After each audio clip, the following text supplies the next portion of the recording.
Bonjour à tous et bienvenue sur votre chaîne info du Jour TV.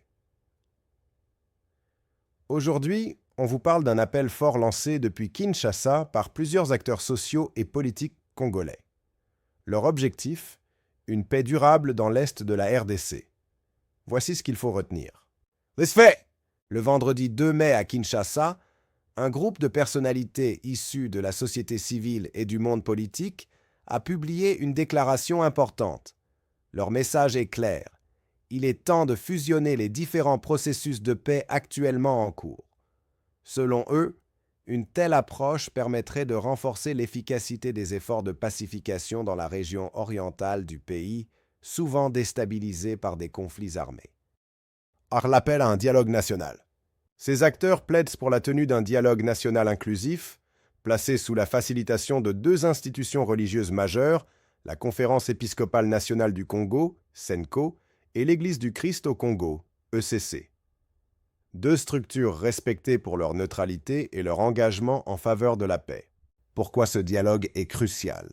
Dans leur déclaration, les signataires insistent sur la nécessité d'impliquer toutes les parties prenantes dans les discussions de paix. Cela inclut non seulement les groupes armés comme le M23 ou les forces impliquées dans le conflit Rwanda, RDC, AFC, mais aussi les acteurs politiques non armés et la société civile. Jean Bosco Lalo, président du Conseil de l'apostolat des laïcs catholiques du Congo et l'un des signataires de la déclaration, explique.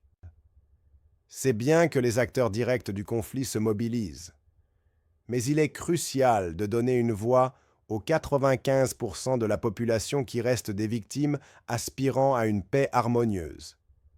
Les ignorer, c'est compromettre sérieusement les objectifs de paix. Une mise en garde contre les exclusions. Les signataires dénoncent fermement les initiatives de paix qui excluent certains Congolais. En particulier, l'opposition politique non armée et les organisations de la société civile sont trop souvent mises à l'écart. Ils rappellent une vérité forte.